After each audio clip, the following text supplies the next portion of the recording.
Hello and welcome to the video lecture series brought to you by St. Andrews Institute of Technology and Management.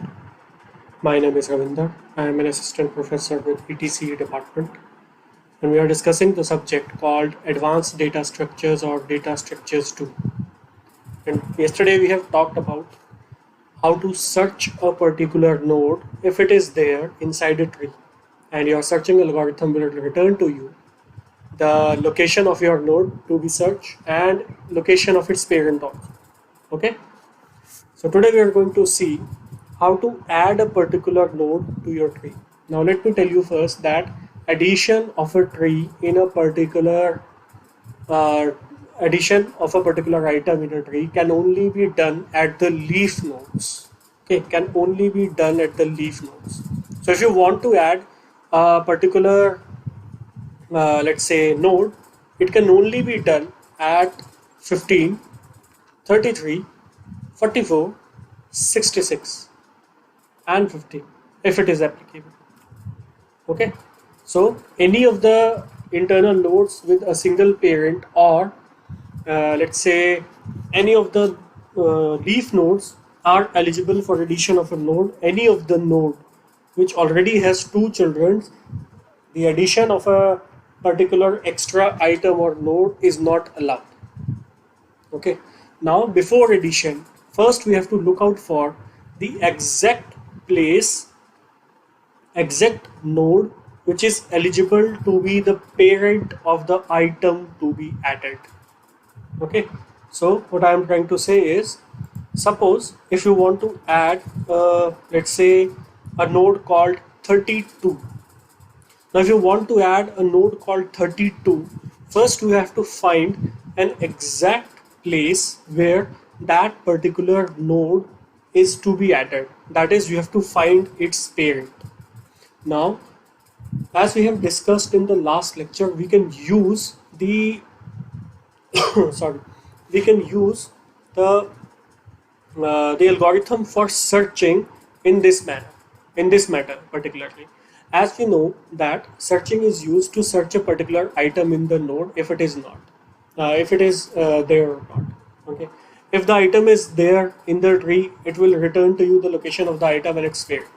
If the item is not there in the tree, in that case it will return you the location of the parent at which the node could be added to. You can refer to the last lecture if you have not seen that search algorithm for binary search trees. Okay, so before running the algorithm for insertion in a binary search tree, first you have to call the method which is actually going to search for the item to be inserted in the binary search tree. And as we know that we want to add this item to the search tree, and we have already aware that it is not in the tree, so your algorithm is going to return you the location of the parent at which your item could be added to. Okay, so if I want to add 32 to this particular tree, I will apply the search algorithm, and search algorithm will return me two things. First, the item is equal to null. That means item is not to be found, is not found out in this particular tree. Next, the location of the parent, and in the location of the parent 33 will qualify. Okay, 33 will qualify. So your search algorithm is actually enabling you to find out the exact location where you can add your particular node. Okay, so if you go through the algorithm, the method, writing the method, first you have to call the method to search a particular item in a, let's say in a tree, and it will, as I have told you, it will return you the location of the item that is equal to null, and secondly the location of the parent. Okay, if in any case if the location of the item is not equal to null, then that is the case when the item that you want to add in your tree is already there. Okay, in that case you don't need to add, and your method will return then and there, because you don't have to add a particular node which has already been in the tree. Okay. Okay. Now, uh, the next case could be if the parent is also equal to null. If the parent is also equal to null, then in that case, it means that you want to add an item to a tree which is actually null. There are no nodes right now in the tree. In that case, the item that you want to add will eventually become the root of the tree because there is no tree at all. Suppose before all these items, there is no tree at all and you want to add 60. Okay, so your search algorithm will return you the item is equal to null and parent is equal to null because there are no items at all in the tree. In that case, 60 will become the root node of your tree and item is added. Okay, and the last case is the suppose at 33 will give you the search algorithm will give you the location of the parent at which you can add your particular item to be added. Okay, in that case all you have to do is you have to look out if the value of your item to be added is less than 33 or greater than 33. Suppose at 66 you want to add 64 and your search algorithm will return you 66 as your parent location or your parent node.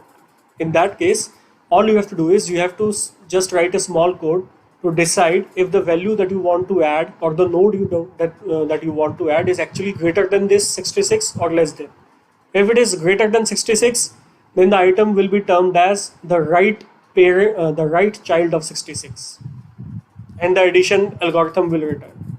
And if the item to be added or the node to be added is actually less than 66, in that case, the item will be added to the list, but it will be termed as the left child of 66. Okay, as you can see, the parent is 66 and its left and right childs are 0, marked as 0. That means there are no left and right childs. Okay, so if the item is less than 66, then your item will show here in this left column of the link representation. And if it is greater than 66, in that case, it will show up right here in the right hand side of your link representation. So I think you have got the point what I am trying to say. As I have told you yesterday in the last lecture, that if you have understood the search algorithm completely, addition is just a piece of cake. All you have to do is decide whether your item to be searched is greater than the item than the parent node or less than. Okay, and if it is already there in the tree, then you don't have to add anything. And if your tree is empty, then you don't need to look out for left or right because your item to be added is going to be the root node. So these are the all three cases that we have covered up for the insertion of a particular node in a BST by the use of search algorithm for BST. Now we'll look out for another last algorithm, that is deletion. How to delete a particular item via your BST. Now, three cases will arise in case of deletion of a particular node using binary search tree or in the binary search tree. First case is, suppose you want to delete 66. Now this case conveys that the 66 is actually a leaf node. It has no children. In that case, 66 will be just deleted and it will not affect the complete structure of the tree in any way. Okay, the link representation of 66 will not be there. Okay, it will just delete. Let me show you one example. Suppose in this case, let's say we want to delete 44. Okay, so for deletion of the 44, all you have to do is just delete this 44. Delete. What is happening? Just delete this 44, and it will not affect the complete the rest of the binary search tree because it has no children, it has no obligations. So you need not to restructure your tree again. Okay. The next case could be that you want to delete a node which has exactly one child. You have exactly one child, like 33, like 50.